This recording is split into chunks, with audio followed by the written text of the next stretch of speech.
Hello everybody and welcome back. I'm Lieutenant Timothy Mueller, and today I'm going to be covering cosine corrections in Chapter 4, Lesson 4 of Damage Control Assistant Senior Enlisted Curriculum.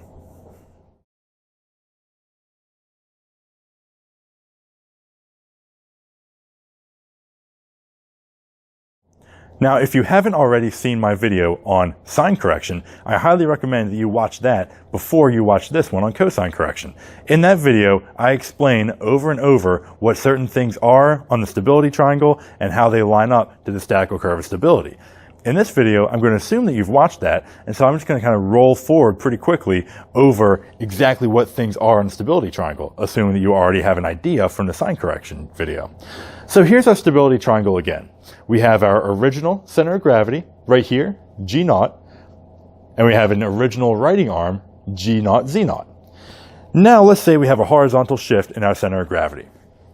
It's going to come perpendicular off the center line, so it's going to follow this line here, and it's going to come to G2. Now, with that new center of gravity, we know the writing arm is the perpendicular distance from the center of gravity to the line of buoyancy. Now we have a writing arm like this. How do we find this distance? Well, just like we had in our sine correction video, we're going to have to draw a line straight from our new center of gravity straight to our original writing arm. Now, we're going to call this point, instead of point P, we're just going to call this T. So now we have this distance, G2, Z2, and then this distance, T, Z naught. This T, Z naught is the same distance, the same length as my G2, Z2. And then this G naught T is going to be my reduction in writing arm due to a cosine curve, or due to a horizontal shift in the center of gravity. Now, how do I find this G naught T? It's going to be very similar to what we saw in the sine correction. So now, as we did in the last video, let's take a look at that triangle and then blow it up and put it right here. So we have G naught, this point. We have G2, this point. Then we have T. Now let's do some trigonometry to find this side here, G naught T, which is going to be this here, which is the reduction in the writing arm. Now, where we had sine equals opposite over hypotenuse, cosine equals adjacent over the hypotenuse. With this angle here, the adjacent is going to be this side, and the hypotenuse is going to be right here. So we see G naught G2, this side, is the horizontal shift in G off center line. G naught T is going to be the reduction in the writing arm due to the off center G. So G naught 2 is how far it moved, and then G naught G2 is how far it moved, and then G naught T is the reduction in writing arm due to that movement. So doing the trigonometry, we get G naught T, this adjacent, equals G naught G2, the hypotenuse, times the cosine of theta. Now, we had seen the behavior of sine before. Let's take a look at the behavior of cosine. Now, in cosine theta, I've drawn this from negative 90 degrees to 90 degrees, and you'll see why in just a second. But cosine is kind of like the opposite of sine. You can think of it that way. Cosine starts off at 1 at theta equals 0. Then, as we incline further and further, it goes to a half, or 0.5, at 60 degrees this time, where sine, a half occurred at 30 degrees. For cosine, it's 60 degrees. Then it finally falls to 0 at 90 degrees. And the same thing happens going the opposite way. At negative 60, it goes to a half, and at negative 90, it goes to 0. And it actually continues negative that way, and then it assumes its minimum at 180. However, that's for much more advanced ship stability in trying to draw larger curve stability where vessels can actually survive past 90 degrees. In DK school, you're not going to really need that. So right now, just think cosine, 0 is 1, 60 is a half, and 90 is 0.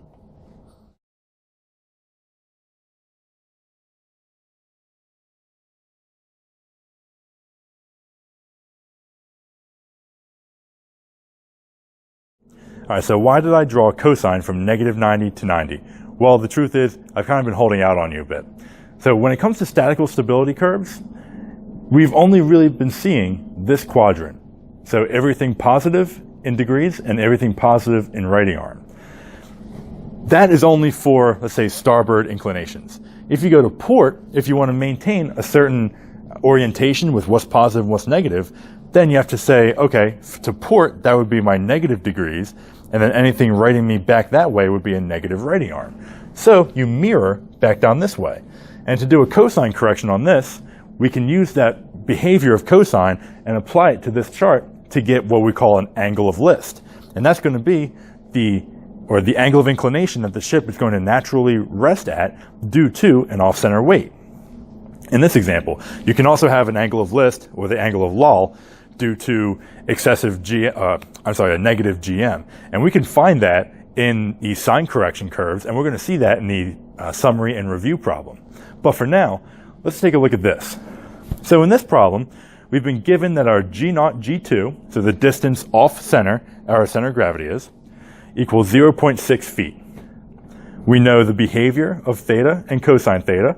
So theta is 0, cosine's 1, 60 is 0.5, and 90 is 0. Then we also have this formula. We know that G0 T equals G0 G2, which we already know is 0.6, times cosine theta. As those angles change, so does the value of our writing arm reduction. Remember, G0 T is this, the reduction in the writing arm. We're trying to find this. This, G0 Z0, is here on the statical curve of stability. G0 T is something we're going to calculate. So let's start. If we start at 0, theta equals 0, we know that cosine theta equals 1. So our G0 T is going to equal G0 G2. G0 G2 is 0.6, so our cosine correction curve will be here. At 60 degrees, we have 0.5. So we would take this, which is 0.6, times this, which is 0.5, and we're going to get 0.3. So let's go all the way to 60, say it's right here, and that would be right around there. Then at 90, cosine equals 0, so anything times 0 is 0, which means our reduction in writing arm at 90 degrees is going to be 0. Just like that. And because of the behavior of cosine, the same is going to be flipped along this. So at negative 60, cosine assumes 0.5, and then at negative 90, cosine assumes 0. So let's draw those in here as well. Now we just draw lines from one to the next. When it comes to DCA school itself, you're only going to be dealing with this right side of the axis right here. You're not going to have to worry about mirroring or anything like that. But if you're a DCA on a ship, you will eventually need to understand exactly how your ship reacts to forces, especially when it comes to lolling, over on this side if you have a negative GM plus an off-center weight. An off-center center of gravity. So now let's draw this curve. We just go from one point to the next. So here to here, here to here, here to here, and finally here to here. Great. Now we've drawn a cosine correction to our original statical curve of stability. Now what do we do from here? We do exactly the same as we did with the sine correction. We just subtract our cosine correction from our original GZ, the center, the writing arm, and that's going to give us our cosine corrected. So we subtract this, which is what we've just drawn, from this, which over the varying ranges of degrees is this, our statical curve of stability. And that's going to give us this, which is equal to this, which is our new writing arm due to a horizontal shift in the center of gravity. So now you can do any method that you saw before in the sine curve, in the sine correction video, but I'm going to use the divider method. So we take our dividers here at 1, take that distance, and we just subtract. So here, be right around there. Here, be right around here. Now here, we see that our cosine correction has crossed our curve of statical stability. So we take our divider, remember we have to subtract what we measure for our cosine correction from our original static curve of stability. So we take our dividers, we measure the cosine correction, and we just subtract it from the curve, the statical curve of stability, which is already at the same point. So that is going to be right at the axis. So wherever your cosine correction curve meets that statical curve, it's going to be right at the axis. Then we continue on.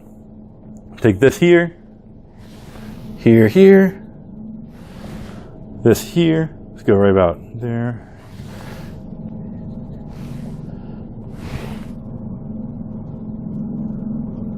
And then since cosine equals 0 at 90, it's just going to merge right back with it. Now don't forget, we also have this side. So we have to take our cosine correction and subtract it from the original curve. So we take this, then we subtract it from here. Right around there. Here. Looks like something like that. This. Looks something like that. Here. Looks something like that. And here it comes right back. So now we have all of our dots, or we have enough dots so we can see how our smooth curve is going to look. And now we just draw it. So we go from here.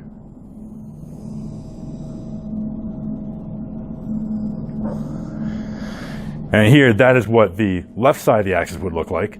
But if you're only concerned about this side,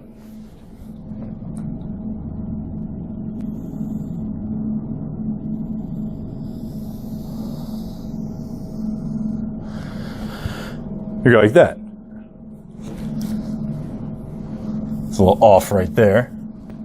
Let's correct it. There, that looks a little better. So now we see that we're no longer symmetrical.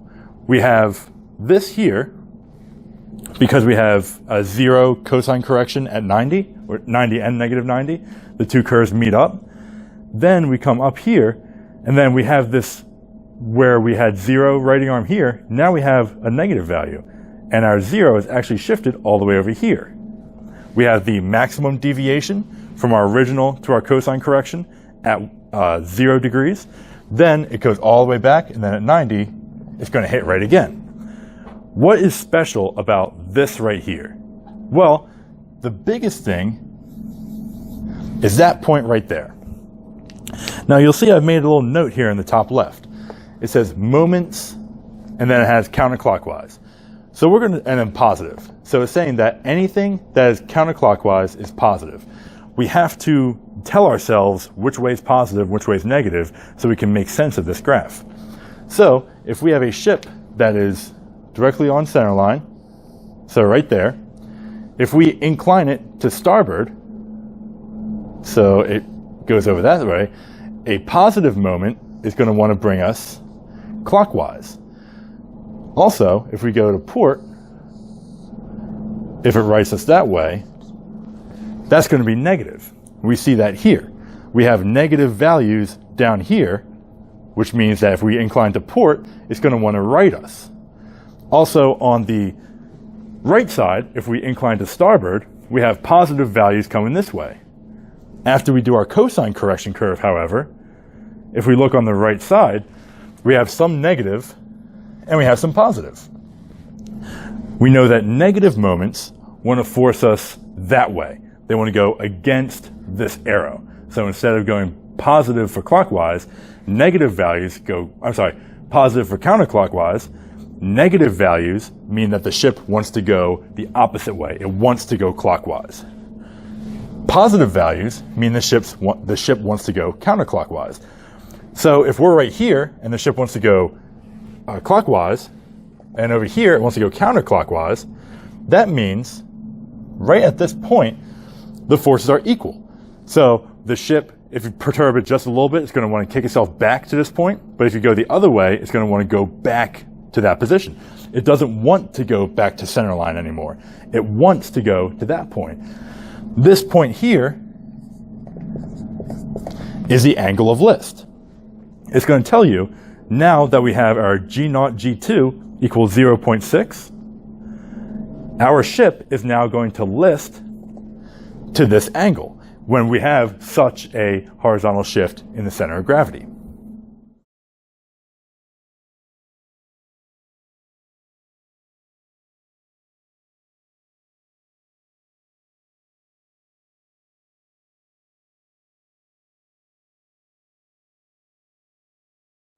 So in the last two videos, we've learned about sine corrections, which is for vertical shifts in the center of gravity, and then cosine corrections, which is horizontal shifts in the center of gravity. What if we have both? And we typically will have both. Well, we follow what's called the law of superposition, which means that it doesn't really matter how you get to the final answer. There is a start point and there is an end point. There is a correct answer. However, the way that the path that you get to that can change. And this is no different. So let's take a look at the stability triangle right here. We have an original center of gravity, and we have an original writing arm here. Now, let's say we do sine correction and then cosine correction. So sine correction, we take this here, moving up to G1, so we have G1, Z1. We know that G1, Z1 is the original minus our sine correction. Then we do a cosine correction, which is our horizontal shift in the center of gravity. We know that G2, Z2, which is what we're trying to find in the first place, equals that G1, Z1 minus G1, T. Now, what if we do it the other way? What if we do cosine correction first and then sine correction? Here, if we did our cosine correction, we would end up somewhere around here. So we have this G0, this here would be our G2. We would have this reduction here. That would become our new T. Then we would have this vertical rise in G. And it would just take this point up to this point anyway. So we now have this. We originally had this. This would be like our cosine corrected. So that would be our new Z2. And then now we have this here jumping up there. This here would just be the cosine correction. That would be our new P. These two distances here and here are exactly the same. So what I'm saying here is that if you have a curve of statical stability, you draw your sine correction and you draw your cosine correction curves, make sure you do one and then the other. So if you do your statical curve of stability, do your sine correction first, then do your cosine correction. Or do your cosine correction first, then do your sine correction. Or if you want to be really adventurous, you can add these two together and then just do one subtraction off there. But you don't really need to do that. Just do one, then the other. So if you had this here, let's say we did a sine correction first, we would then get a chart or a graph that would look something like that. That would be a sine corrected curve. Then we have to do a cosine correction on that, which would come down here, and our deviations would get smaller as we get closer and closer and closer. There. So, I know it's a little bit confusing. There's a lot on this chart right now, but we originally had this. This is our original curve of stability. Then we applied a sine correction. We know that sine is 0 at 0, so it meets us here. Then it goes up. Then we have the maximum deviation down here. Now we have to apply our cosine correction to that sine corrected curve. We can't take our cosine correction and now go to our original. We have to do one, then we apply the other correction on top of our new curve. So now we have this sine curve here. That's going to be what we work off of. We do our cosine correction, get our dividers, and we go off of our sine correction. Here's going to be right there. Then say for here, we have this in our dividers. If this is our sine corrected curve, we would have to go off of that. Not this. That. And that would be our point. You have to do your sine correction. I would suggest you just keep it all the same and do your sine correction first, then do your cosine. do your cosine off of your sine curve, not off of the original. So keep that in mind. You have your original curve of static stability, do your sine correction first, then using that sine corrected curve, do your cosine correction on that sine curve.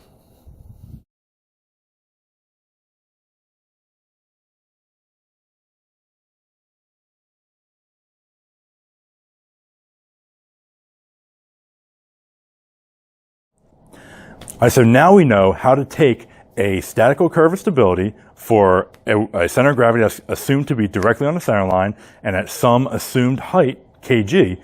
Now we know how to correct it for any type of center of gravity that we have. In the next video, I'm going to talk about certain things of analyzing these statical curve of stability. We're going to go into negative GM situations, and it's going to greatly change how these look. We're going to look into why I defined a positive writing moment in a certain direction. We're going to see that come again when we look at angles of law. Then we're going to talk about deck edge immersion and a few other terms. Then we're going to get into a rather lengthy video that's going to be our summary.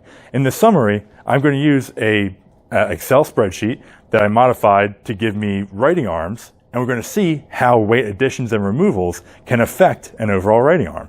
But that's going to be for later videos. Until then, I'm Lieutenant Timothy Mueller, and I hope you have a great day.